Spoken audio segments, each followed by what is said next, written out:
Evet. Burada da yangın söndürmede kullanılan uçak duruyor. Şuradan girdi. Şuradan girdi. Yazlık eldiven kullanan arkadaşlara buradan selam olsun. Nedense çok seviyorum. Kayaların güzelliğine bakın. Müthiş kayalar. Motomusika'dan herkese merhabalar arkadaşlar. Öncelikle hoş geldiniz. Evet, bugün efsane bir yere gidiyoruz. Abim Aydın'a kadar geldi. Kastamonu'yu beraber gezmiştik. Şimdi Latmos Dağları'na doğru sürüyoruz. Oradan Bafa Gölü'ne ineceğiz. Çok güzel manzaralar çekmeye çalışacağım sizlere. Benzinimiz tamam. Şimdi İncirlova içerisinden Latmos Dağı'na, Beşparmak Dağları'na, diğer bir adı, tırmanacağız. Dağların içinden geçeceğiz. Ve yolda kontrol edeyim. Ve Herakliya Antik Kenti, Bafa Gölü, oraya dağ yollarından inmeye çalışacağız arkadaşlar.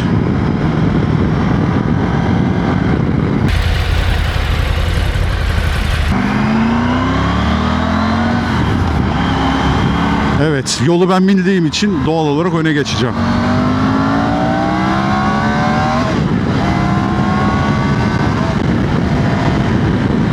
Sakin, sakin. Arkadaşlar bu gezi videosu olduğu için bir an kendimi kaybettim. Şu an Aydın'la Koçarlı arasındaki eski yola geldik. Koçarlı tarafına devam etmedik. İncirlova'yı geçtikten sonra.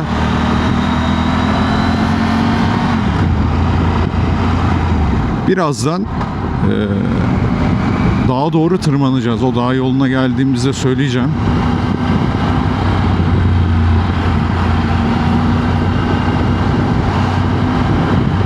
Zemin o kadar gevşek ki, yani parıltıyı görüyorsunuz. Kaymaya müsait. Şu an sonbahardayız. Yazın falan bu yollar vıcık vıcık oluyor arkadaşlar.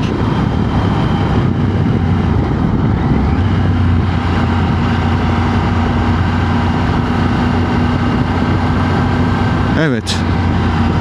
Sapağımız burası arkadaşlar. Bağırcık, Gaffarlar, Çallı. Bakın Amizon harabelerin olduğu yeri gösteriyor. 27 kilometre diyor. Hala motorumu almadım. Artık motorlarımızı değişsek mi ya? Tiger'ı da bırakasım gelmiyor. Dur şu köyü bir geçelim de yukarılarda halledelim.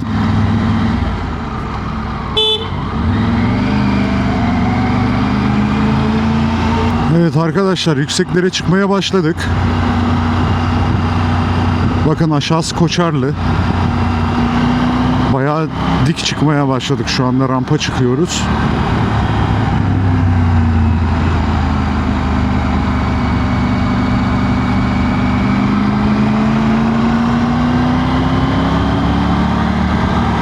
Ya adamın motorunu vereyim artık ya vallahi.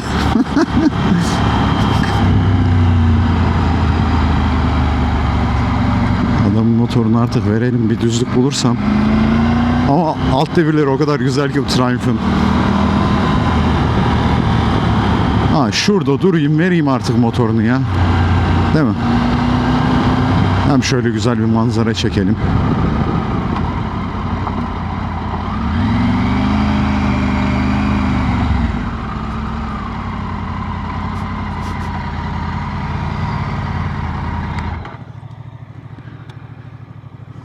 Ver artık motorumu ya. Bu nedir arkadaş? Lan inemedim ya la. Ducati ise Ducati.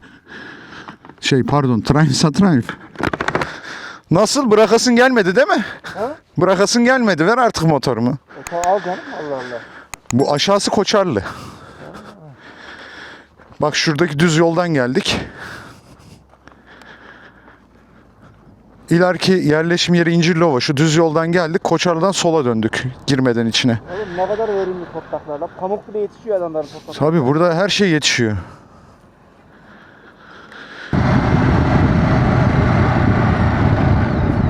Burası güzel bir viraj.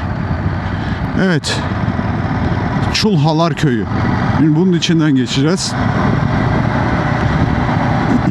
Dik bir tırmanış yapacağız.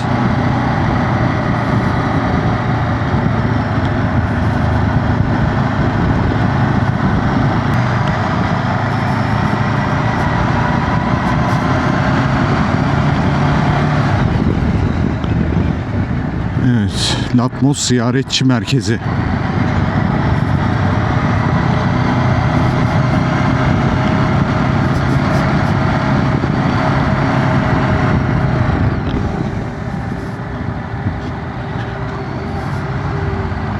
Mecburen makasına girmemek için takip edeceğiz bunu. Tır çıkıyor, inek çıkıyor, bızağı çıkıyor. Korkmayın. Ama ben geçebilir miyim? Amca kolay gelsin.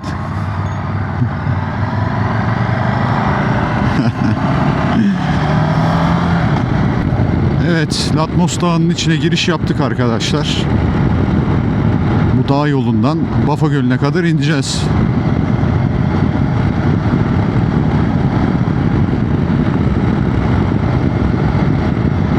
Fıstık çamları. Müthiş büyüleyici bir yer ya.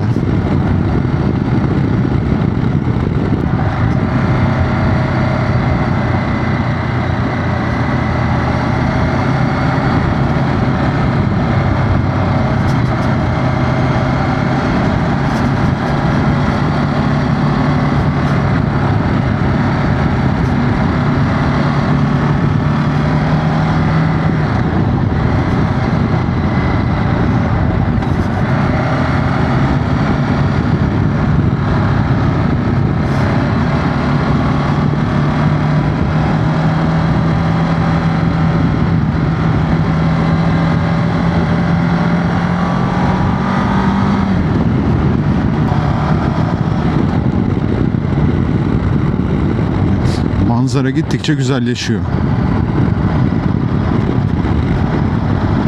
Yolda biraz genişledi ve stabilize bir hale döndü. Parlama çok yok yollarda. Güzel tutunuyor lastikler. Lastikler güzel tutununca rahat etmeye başladık.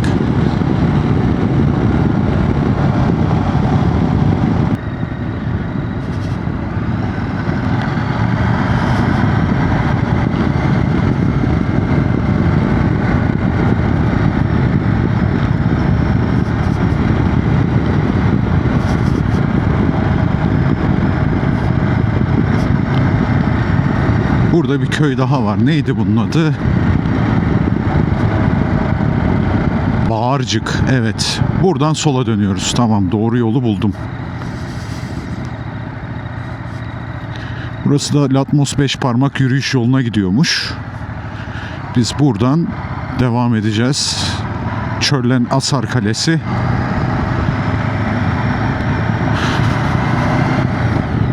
Ben çok seviyorum o kaleyi nedense. Orada da bir dururuz.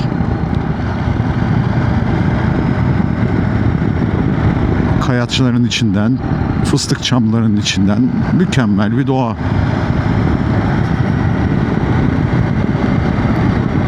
Abimi Aydın'a getirme motivasyonum bu yolda arkadaşlar. Burası geçen kuruydu. Bakalım şimdi dere akıyor mu? Dere akıyor mu bu sefer? Çok az. Çok az akıyor.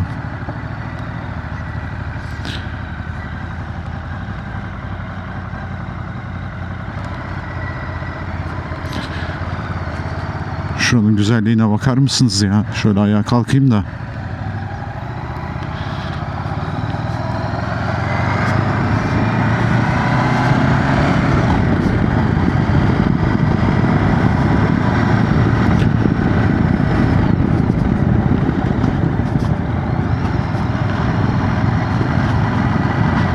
Olduğu gibi kayalık bir bölge görüyorsunuz. Gneiss kayaları.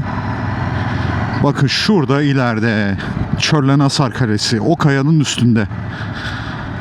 Oraya kadar gideceğiz şimdi.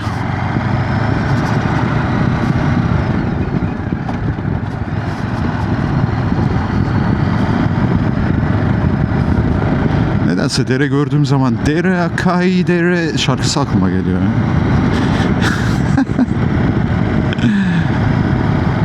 Burası bana iyi geliyor. Gerçekten burası iyi geliyor. Oo, kayalara bakın. Müthiş. Müthiş. Bakın iyice yaklaştık. Karşıda görüyorsunuz. Onun görsellerini de bırakacağım zaten mola verdiğimizde. Şu zirvenin arkasında Bafa Gölü var arkadaşlar. Oraya gideceğiz.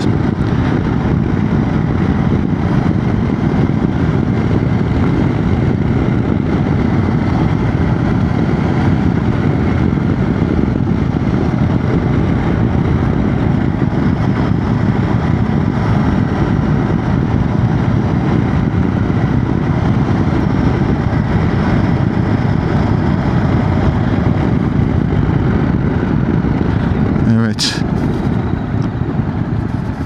Ya müthiş ya. Daha ne olsun. Şu kayaların güzelliğine bakın arkadaşlar. Surları görebiliyor musunuz bilmiyorum. Bakın. Çöllenasar Kalesi. Hakikaten efsane bir yer burası. Nedense çok seviyorum. Kayaların güzelliğine bakın. Müthiş kayalar. Milyon yıllık kayalar bunlar arkadaşlar. Duvar gibi. Gneiss kayacı. Bunlara aynı zamanda konuşan kayalar da deniyor. İşte bu Latmos Havzası'nın güzelliği bu. Şurada ileride bir yer var. Oradan çok güzel izleniyor. Şimdi orada duracağız. Bu kayalardan bu videoya boyunca çok göreceksiniz arkadaşlar. Evet, burada duralım.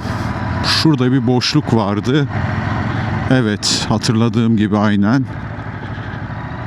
Şuraya motorlarımızı çekelim.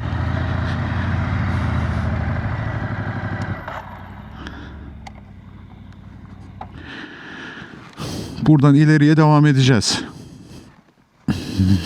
Şu güzelliğe bakın ya. Motoru da dengeli koyalım. Çam fıstığının ağacının arkasında kaldı. Şimdi şuradan yukarıya doğru çıkalım, onu çekmeye çalışalım.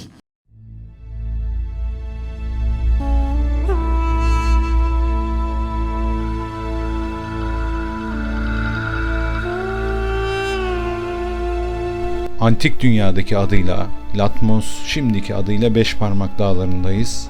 Şu an görmüş olduğunuz kayalar Gneiss kayaçları. Magmanın patlamasıyla donan lavların oluşturduğu kayaçlar bunlar. Ve şu an görmüş olduğunuz ise Çöllenasar Kalesi. O yıllarda bu kayanın üstüne bu kaleyi yapmak ne kadar zordur az çok tahmin edebiliyorsunuzdur. Çöllenin ne anlama geldiği tam olarak bilinmiyor ama Asar, yıkık kale, eski öğren yeri anlamına geliyor. Bu kale Orta Çağ yani Bizans dönemine tarihleniyor.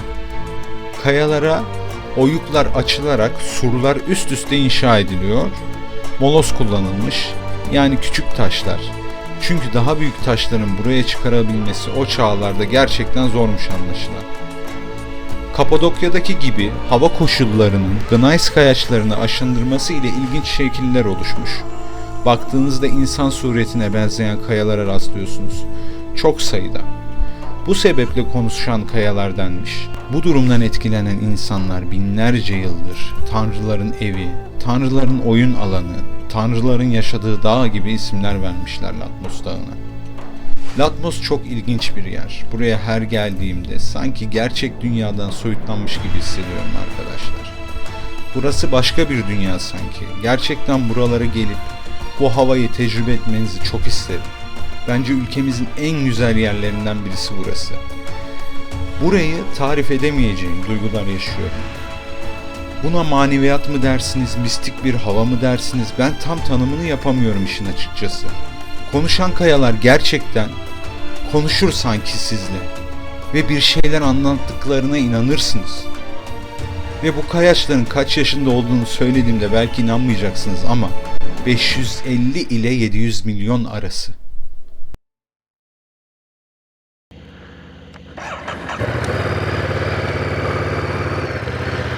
Evet, kaldığımız yerden devam ediyoruz. Burada durmasaydık olmazdı. Şimdi Beşparmak Dağları'nın eteklerinde devam ediyoruz. Namı diğer Latmos Dağı. Çorlanasar Kalesi'ni geçtik. Şimdi Kapıkırı, Bafa Gölü'nün neresi oluyor? Kuzeydoğu kısmına ineceğiz. Kuzeyine diyeyim.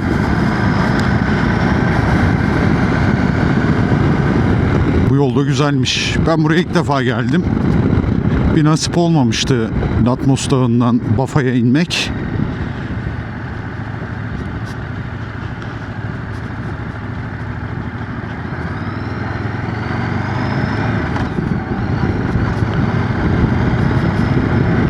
Yalnız bayağı dik bir rampa iniyoruz arkadaşlar.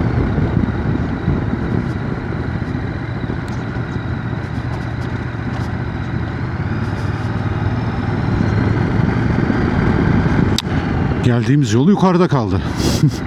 O kadar dolaşarak iniyoruz ki.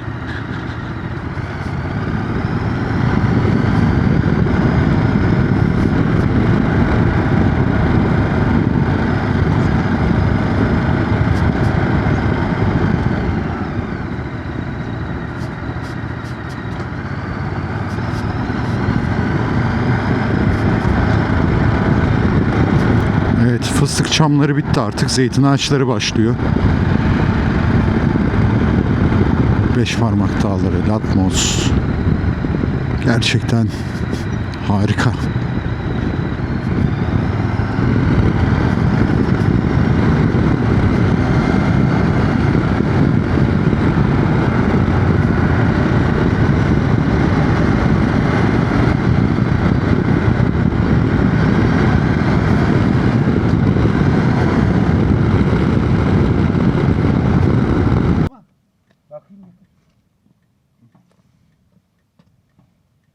Evet arkadaşlar. Şuradan girdi. Şuradan girdi. Yazlık eldiven kullanan arkadaşlara buradan selam olsun. Müdahale ettik. Nasıl müdahale ettik? Orası tam bir komedi. Arok da diyor yani. Amonyak. Evet arkadaşlar, işedim. Ama size bir şey söyleyeyim. İşeyince sızısı %60-70 geçti. Bu arının da bizi sokacağı varmış. Yapacak bir şey yok. Kaldığımız yerden devam ediyoruz. Aklınızda olsun, arı sokarsa işeyin arkadaşlar.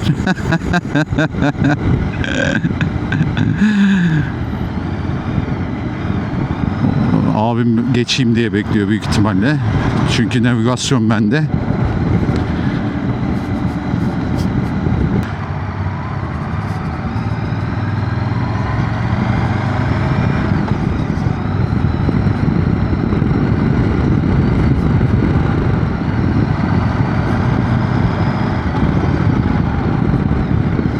Evet arkadaşlar, şimdi buradan Kapıkırı tarafına geçiyoruz. Heraklia Antik Kenti var.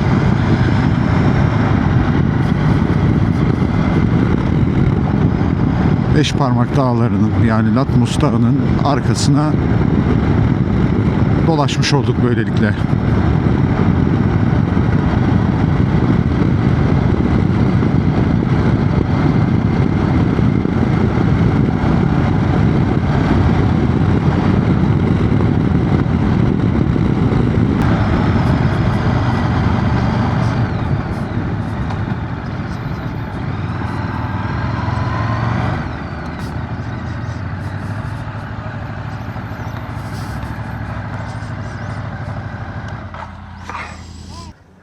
Şimdi buradan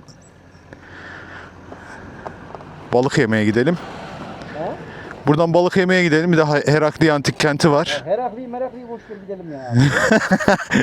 Bak, Athena'nın tapınağı varmış. Pide yiyek, boş ver balığı. Evet arkadaşlar. Zorlu yol şartları abim isyana götürdü. Teyzeler bir şeyler satmadan bırakmadı bizi arkadaşlar. İncik, boncuk, kolye. Şimdi sahil tarafına doğru gidiyoruz.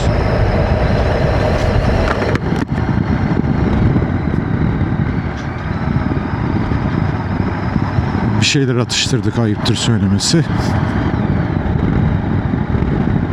Göl Kalesi'ni geçtik.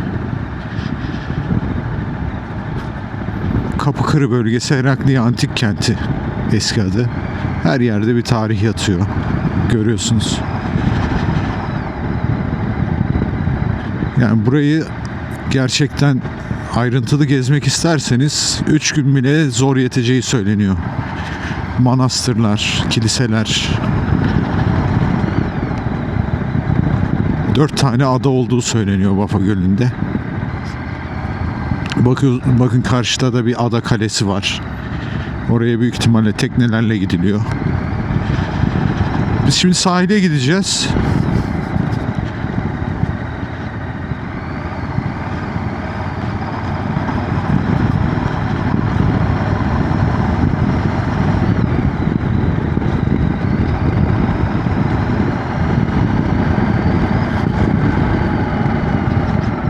Menderes Nehri'nin kapatmasıyla oluşmuş bir göl, havza. Evet. Burada da yangın söndürmede kullanılan uçak duruyor.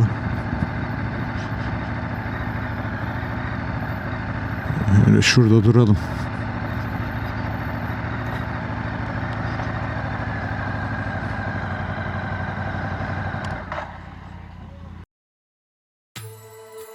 Bu kadim topraklarda İyonyalılardan ve Romalılardan önce Anadolu kökenli Luvi halklarının devamı olan Karyalılar yaşıyordu. Homeros, İlyada destanında Karyalıların Truvalılar ile savaştığından bahseder. Karyalıların savaşçı bir toplum oldukları ve deniz ticareti ile uğraştıkları biliniyor. Milattan önce 400'lerde yani Helenistik dönemde dağlık Latmos'ta yaşayan insanlar Latmos körfezine inerek Herakliya kentini kurmuş. Antik adıyla Meandros, yani bizim bildiğimiz adıyla Menderes Nehri'nin Latmos körfezine taşıdığı alüvyonlar bugün Vafa Gölü olarak bildiğimiz gölü oluşturmuş. Athena Tapınağı, Yediler Manastırı, Stilos Manastırı, turlar ve kaleleri görebilirsiniz. Burada tespit edilen 2400 tane kaya mezarı var. Dolunay'ın en güzel olduğu coğrafya burasıdır. Dolunay'da Vafa Gölü gümüş tepsi gibi parlar. Gelelim şimdi Vafa Gölü'ne ve çoban Endymion ile ay tanrıçası Selene'nin aşkına. Antik çağlardan anlatılıp günümüze kadar gelen bu efsanede Latmos Dağı'nda çobanlık yapan Endymion'u gören ay tanrıçası Selene bu yakışıklı gence aşık olur. Her gece Endymion'un mağarasında buluşurlar ancak Selene ölümsüz ama Endymion ölümlüdür. Ve her geçen yılda gitgide Endymion'un yaşlanacak ve yakışıklılığını kaybedeceğini bilen Selene çok üzülür. Selene babası olan Zeus'a Endymion'u ölümsüz yapması için yalvarır. Endymion'u ölümsüz kılmaz ancak ölümsüzlük uykusuna yatırır. Ve Selene mağaraya her gittiğinde Endymion'un hep aynı güzellikte olduğunu görür ve sonsuza kadar aşkları böyle sürer. Hatta ikisinin 50 tane kız çocuğu olduğu söylenir. Günümüzde Latmos'ta yaşamış Endymion'un Thales gibi bilge bir kişi olduğu düşünülüyor.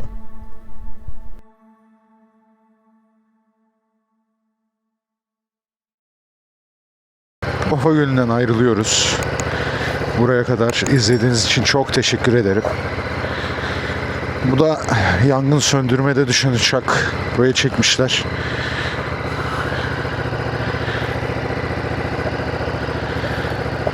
Bir dahaki bölümlerde görüşürüz arkadaşlar. Kendinize iyi bakın. Biz buradan şimdi artık Aydın'a dönüyoruz. Hoşça kalın.